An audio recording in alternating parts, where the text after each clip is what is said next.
rough city. Mess on the streets, kids everywhere. Motorway flyovers cross-cut the night. Wastelands of demolition. Walls of lights from the new housing. A man with stunted arms drinking beer in the pub. Red brick but painted, daft colours in the shadowless, lightless grey. Subliminal squalor around Lancaster Avenue, a bit overgrown and tatty.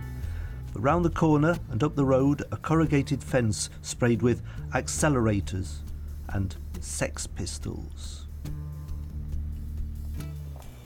By report, Liverpool's culture thrives. Eric's, the Liverpool School, the Philharmonic, the Everyman, the Somali Club, redevelopment, conservation areas, films. So much tenement housing.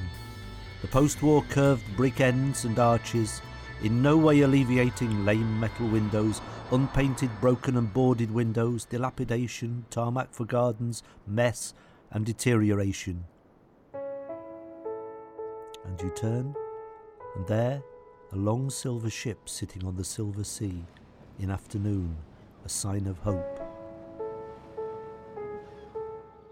Up from that moment, to the hope placed in an address from a phone number, and a voice, and a determination to go early, and that going in evening streets still light and full of kids and brightly fronted houses and shops and waste spaces, to a first place in a queue for a tree house with a wet porch, and to hold that place until the man came, and to take a place in that tree house, 2 tree windows and a plain brown room. Kids near Botanic Place watching a pipe fountain out of a barren backspace and putting up a brown tent in a front garden. Isn't it great? Yes, I say, it's the best brown tent I've seen this afternoon. A group of small boys brandishing neon tubes and shouting. They cross the road and heft 2 of them into the end wall of a house. The tubes explode. A small rain of glass sparkles to the pavement. As I pass the wall, there are long marks where the tubes hit. The kid turns to me, looks up, says, "I've seen you in C&C supermarket." "Yes," I say, "and I'm seeing you again." "Who is he?" asks a mate. "I knowed him by his motorbike," he replied. "I think I knowed him by my motorbike too."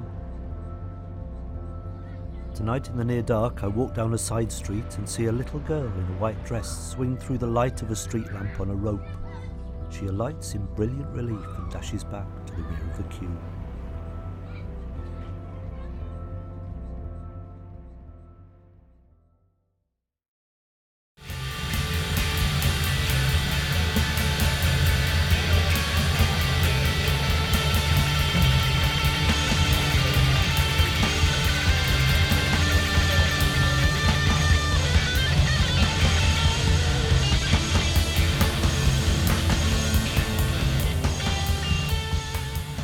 I've just come back from Eric's, had a few halves, enjoyed and tired myself. After the lurkers set, I got a third half, sat down, smoked a fag and let the sweat dry in my hair and itchily on my forehead. Wished I had less hair. By the time I came out of the club, I'd acclimatised. Sitting had melted the block of sound in my head. The full moon was behind creamy cloud. Sweat soaked my abdomen and back. The streets were quiet. Biking home was a plain song of power to a boozed brain. Only now have I the whistle of aftersound between my ears.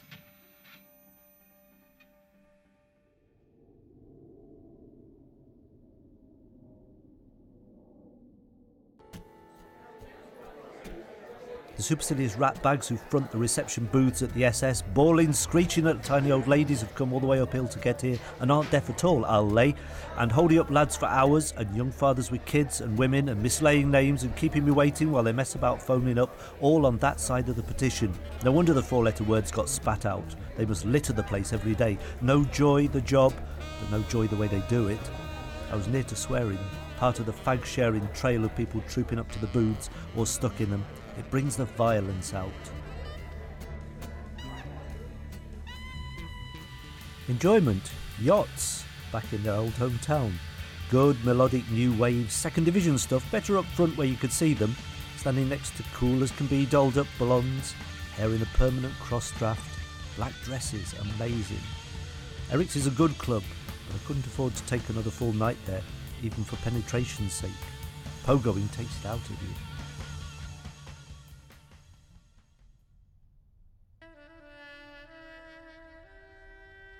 I walked to Livingston Drive to help Sean, friend of Phil and Jean's, Doreen's fella, move out of the hostel. Cold and welcome, but a brief, unexpected insight into someone else's life.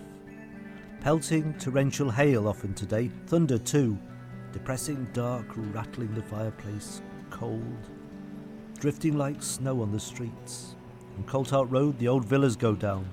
The JCB busies itself with the rubble. Really depressing in town, this onset of cruel winter. I felt ready to jack it all in. It got dark so quickly. I'm so cold, I'm depressed. My one-bar fire in this dim room can't make enough impression on the chill. From an hour's biking in late afternoon down to Dungeon Lane again, where I stood shivering, talking to two lads, and watching trials bikes ridden up and down the slopes. The tide out. My body saturated with knee-knocking cold. Back home it's taken more than 2 hours to reach normal again.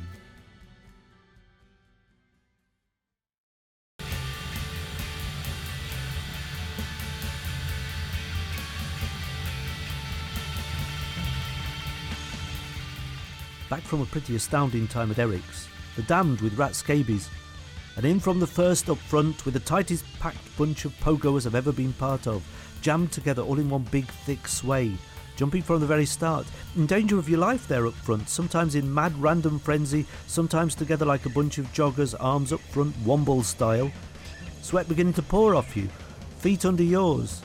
Those who just wanted to face the music have hopped over the barrier. We cheer, we're a great sweating, blear-eyed heap, but we pogo, we leap, we crash about, Flob flies about too, the first I've seen in Eric's. The energy is high, my sweat stings, I'm running with it. There it goes into my boots, dribble down my leg, oh. An interview, ordinary, on a par merely for the course, amidst hopeless young teachers, but leaving me with a sense of hope. Mainly because it seemed as if the interview and the decision were going on somewhere underneath, where I couldn't affect them. And also because they talked about taking up references. It was bright when I came out.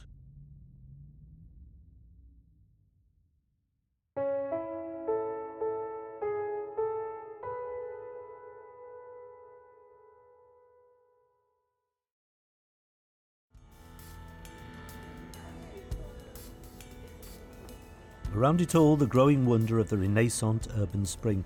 Streets, brick walls, the thin desecrated slabs of the piggeries, the housing, the unemployed kids, the roads, the surfaces, to return to and relearn. The inside of Liverpool, the true inner city, old and new to me as insights. New through the eye of work, the old sense of mission and the old risk. I realised tonight how much of my enthusiasm for the present has over the last 15 months channeled into music, reading, dress, attitudes. Now I have a job. What? The chaotic moment, the creative moment, the time to seize, the harmony out of randomness. Where will it all end?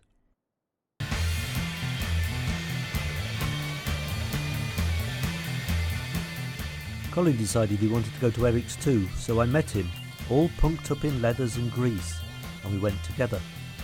The evening was notable. Patrick Fitzgerald's excellence. A real penetrating poet and performer, a cross between John Cooper Clarke and say, the Members, a sort of punk Donovan with a shy David Essex grin and lowered eyelids, simple honesty, and verbal skill which you wouldn't guess from his boyish looks.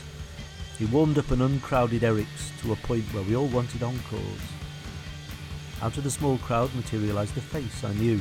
Pete, the Return and Learn guy from John Hamilton, now revealed as an ex-member of Those Naughty Lumps. It was nice to prove that this is at last for me a city where you bump into people you know at random.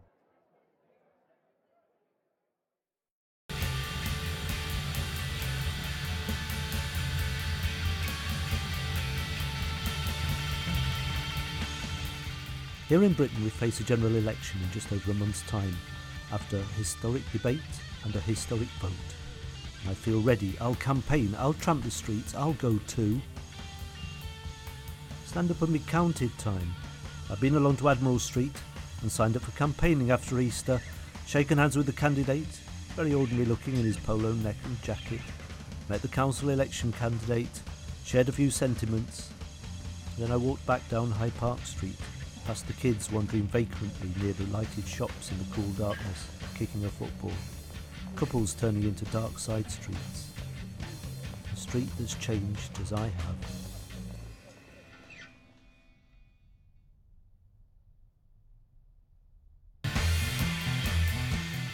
So, enter a spiky top. I waited nervously, but it paid off. I came away looking like I'd wanted to look for nearly a year. I was meant to meditate while the haircut took so long, to dwell on the day. But it was the golden earring moment that held me, sitting there looking at myself in the big round mirror, trying to imagine away the lines under my eyes, when the sun caught my earring for a long moment and I was involved in a film image of myself, detached and in perspective, but seeing character too. A person in a moment of destiny, of drama, placedness, a touch of the world.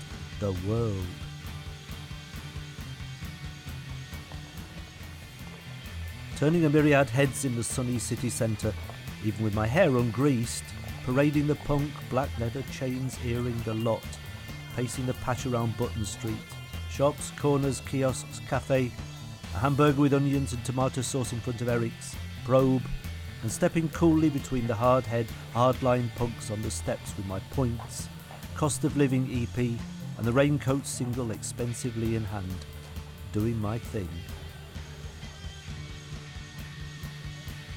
One hell of an elating night at Eric's on Wednesday, given extra flavour by my efforts at extremity. My leopard skin, my docks, my earring, my chains and padlock, my studied garter, and glory of glories, bravery of braveries, eyeliner and mascara, which made me look tremendous. I stood later in the bog at the Havana and looked at myself ill-lit and shadowy in the mirror and felt okay. Today is the first day of a new world. After thinking for a while in bed last night, I decided it had to be. In our little room this morning, an educational idyll ensued. Charles with Carol, Heather surmounting biology with Jean, I with Bill checking out long multiplication and spelling, 3 pairs of busy, absorbed people while the sun poured in through the window. Yes, a new world, I thought.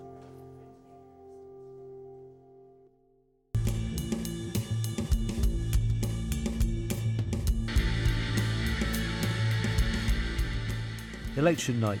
The polls have just closed. John and I went over to Twist Street to knock up the Labour voters. Fairly fruitless since they're pretty much stand up and be counted. Twist Street, where a strip of stickers will buy you the world from kids who hang around in that mini labyrinth and echo trumpetingly the Labour sympathies of their parents, or sprawl in doorways, or grab for leaflets to shove through the last doors.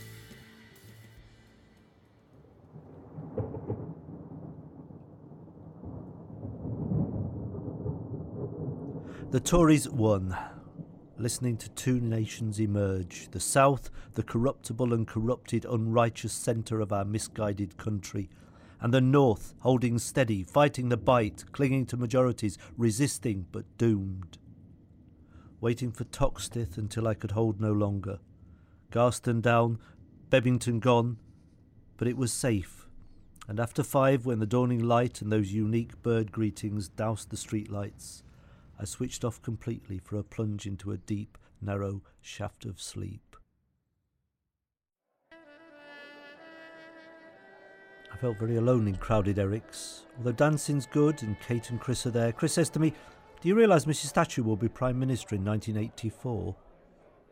Nice to be among people of similar sympathies, and to have the members build to the climax of a superb set with powerful comment, with white-hot eyes on solitary confinement, with melody crests on sounds of the suburbs. From good they went to great, even if still of their own kind. Then, I'm off to a party full of Conservatives," I said, and left almost sadly, unfulfilled in the scene.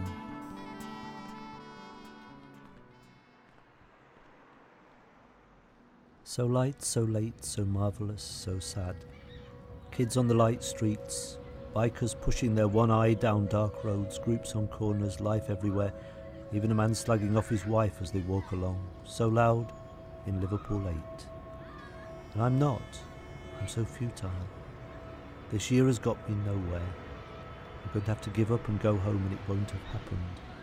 The joyous light night will have gone. Oh, what a day. Such good concentrated artwork, designs for a book called Dreamtime. All different, some interesting, some naturally accomplished, but patched together with incident. Mr. Morris's frothy outrage at the smokers on the stairs, the summons by the contemptuously detached games teacher to see two policemen who had Jimmy nailed to the spot in the office for kicking over my bike. Mick coming over to bemoan the attitude of Terry, and Heat, young faces hungover, tired, nervous, abashed, cheeky, up and down stairs chasing caretakers and keys with secretaries and teachers, relaxing with paint for so short a while, clearing up, shifting the display, ever coping with the random demands of complicated creatures of the world, a relief to bike home in the warm air. Last night was the hottest night at Eric's I've ever known. Not just temperature, though the floor was sweat-greased, bare torsos were in evidence, male only, and I drank bitter and perspiration, as well as emptying my ears, my eyes of it, and diverting rivulets from my neck without too much provocation from fast dancing. It's so hot, sang Madness, was it? Or the specials, I don't know. They followed each other so quickly and naturally and jammed together at the end, and the sheer fervency of the crowd was due to the music entirely. Hot, funky, reggae-based, good-time dance music with spaces for vocal chant, crowd participation and a full stage.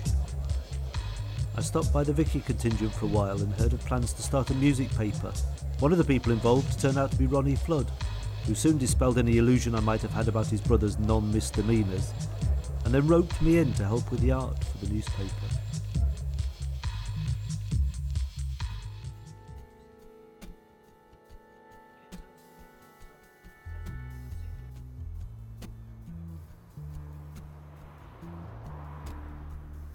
Hopping up to the laundrette phone on my crutches, it dawns on me suddenly I'm up the junction, stuck in a rented room amid mess, legs strapped up with rough bandages encased in grubby jeans, managing as best I can, smoking too much, trapped into small journeys and routine expenses, bored, vacant, dull, sometimes depressed, often frustrated, annoyed, listless.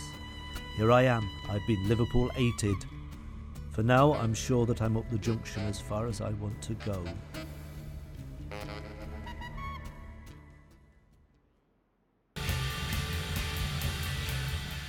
Last night in Eric's, stiff little fingers playing hard. Ronnie back from his London jaunt.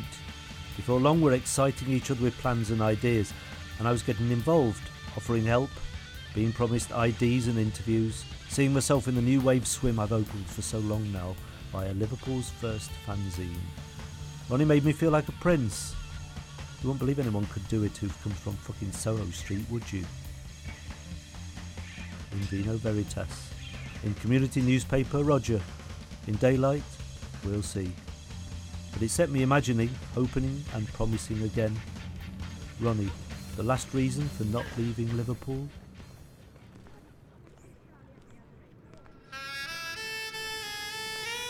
It was Saturday night and my career as a rock journalist had apparently started. A lousy set by Swell Maps, an embarrassing crush in the grapes, a patently amateurish interview with mere jottings, and my telling the group as much as they told me. But the technicality was that I represented a magazine. I was a journalist. And I was the man actually into the fringe of the big old music business. For that, Eric's felt different. Not more enjoyable, but different. Even with folks from the Vicky to keep me sane. By 12:20 I'd had my fill. It was almost too much.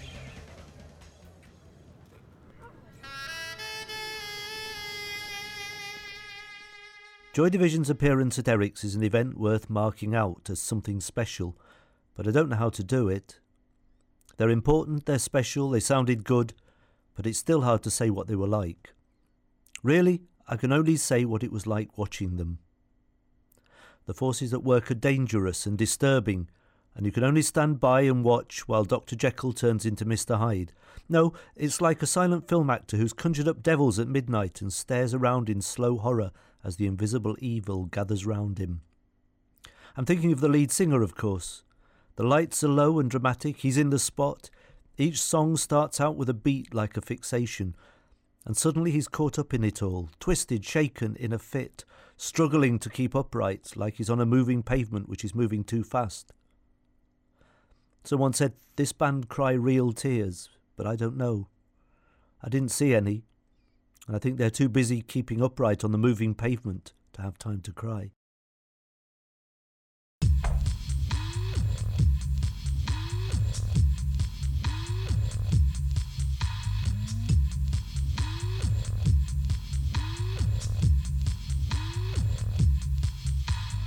Four lads who changed the world. That's the hugest joke, irony, the dimension which gratuitously brings on a comic laugh every time I think of it. But I become in my own mind a bit of a rock person, knowing so much from reading all those sounds and NMEs, like who maximum speed are, how good the chords are, who the sounds photographer is likely to be, recognising how they get these magazine photo shots, talking with a group before and after, getting a set list off one of them, standing on stage during the filming, awash with music, the band's eye view of hordes and clapping fans, crowding mods, pink and green edged in the lights, a wall of close support, a hedge, a mass projection of mad love and feeling the beat up there, the thrash, the tune, being in the same picture, the same context as a band, the same media magic circle. Somebody in Eric's, even Big Rog asked who I was, and maybe the world. This is the time to be mod. There's something different about tonight, something seriously different, a sense of rumble, of factions, of opposing groups and territorial awareness you get in dance halls. When there's no crowd present to see a particular group, no following, Eric's currently shows its split personality of punks and poseurs, the hardliners and the in crowd, both happy to ignore each other in the same club. But tonight that super cool has been split wide, and into the usual vacuum has crowded a sweaty, chinny, nervy, shifty element of cowboys uncertain of their territory. And there's a whole new element of movement too. What Costello had proposed and the specials okayed, the mods now put into action. A hustle and a hunch, a step and a strut to every dance hall number. The clocks have gone back. Friday seems an age away as usual. What do I remember? I remember Ronnie being pissed and running off with photographs of us and the chords when I wanted to talk to him. I remember fighting through racks of records to find This Is the Modern World, then walking up to Progressive Books to hand over a few copies of the magazine, and meeting a member of Activity Minimal before tramping through the dark grey wet mist to Kent Gardens to drink a bottle of lager and say a last goodbye to Grania. I remember putting Vincent through a series of letters and talking literature all day to Liz and to Chris, our new temporary A-level student, until I was clearer and more confused than ever about why we read what we read. Backstage with Susie Sue and the gang in the Holiday Inn with a Cure. The bands were good. Phil Ross was there. He preferred Teardrop to Echo, and I agreed. Crass start up and dominate an hour and a half with hard, seemingly pretentious idea music and black-clad, staring musicians with harsh underlit mouths, sometimes clicking into rumpy dance music and eliciting two-fingered "with you" gestures from the fierce crowd. The undertones, everybody was happy, so many people danced and clapped, punks, students, posers, locals, foreigners, sharp and rough. The lads gave their all, came back 4 times, played old and new, an amazingly comprehensive set. We were privileged to see them.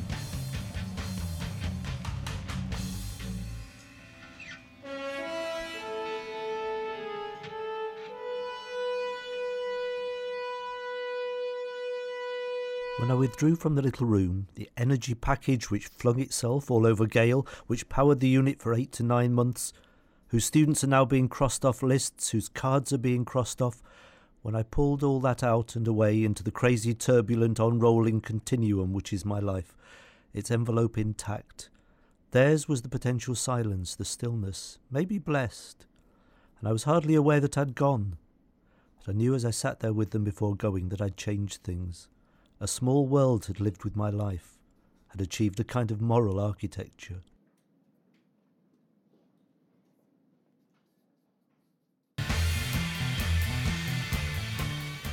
A wet queue, Marty and Mick looking at me for miracles to get them into Eric's. I push forward tentatively, shyly burble at Scotty on the door, and suddenly we're all in for free. Ultravox, now revealed in full force, not only by the sound, but also it was filtered through the sweat, heat, carelessness and confinement of the heaviest, most unpleasant crowd I've ever known in Eric's. I stood in the dark, close to claustrophobia, hot, confused and hassled by strings of heavyweight male fanatics and dribbles of flitty females toting drinks, hardly able to see the band, while large simplistic sounds and swatches of design music came at me in two-dimensional Technicolor. A full good sound, but not music for the 80s, only the fans, some of them, who will be carried into the 80s. I feel fear at the force of crowds, the fervent power of the mechanically entranced mob.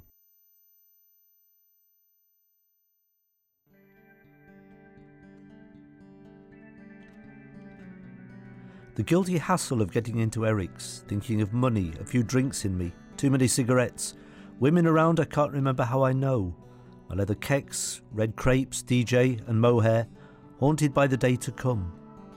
The police appear, many, besuited, uniformed, oppressive, pieces of paper, clipboards. I've had enough. I go. Oh no, I say as I confront the scene. What, is it raining? Asks Keith behind me. No, not quite, I say deftly. The very first of this year's snow is cruising blithely down in light curtains of silent white. Our cries meet the sound barrier, the infinitely lowered grey sky. Button Street is a narrow, bright valley, so photogenic it makes you want to spit. Pull up your collar, put on your hat, keep flicking the sticky flakes off your black DJ, the triangle of mohair where it parts. Split up, joking, and walk home. The snow thickens under your feet. Jamboree yells and hijinks in every corner of the street theatre. Crust of snow on you. A policeman looks out of a shop doorway and says hi, almost cheekily, catching you off guard. Your huge footprints trail behind you. Hardly any cars. On the corner of Prince's Avenue it's getting slushy already. The best is past. Thicker, damp, head brushes thick bushes, walking bent forward, home.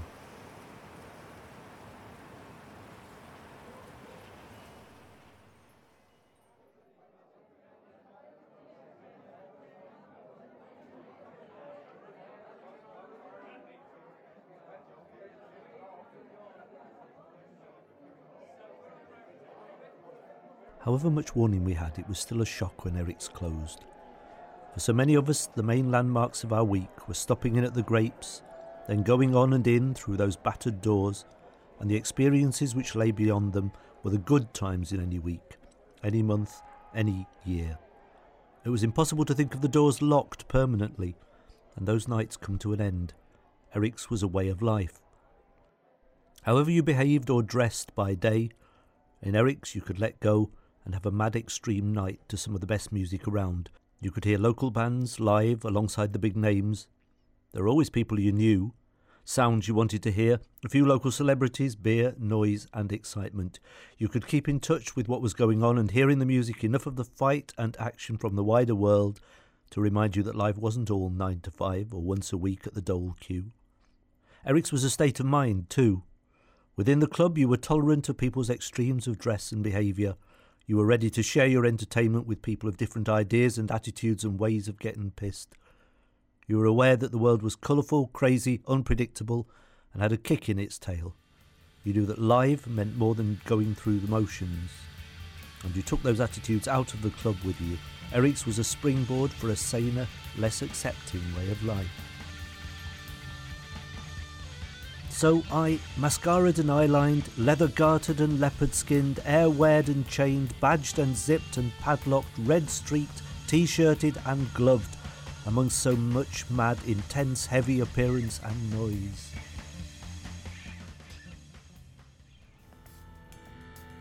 Liverpool, the depths and the heights. Always wanted, emotionally intractable, often aggressively impersonal, dangerous, and representing for me the utter image of a life dominated by the present, and never so permanent. All my life is work really, certainly at the moment. I approach it in a spirit of management and recreation, and the aim of the work is almost megalomaniac, to know and speak to the world, and to be known. Is it a sad epitaph, or a brave dream?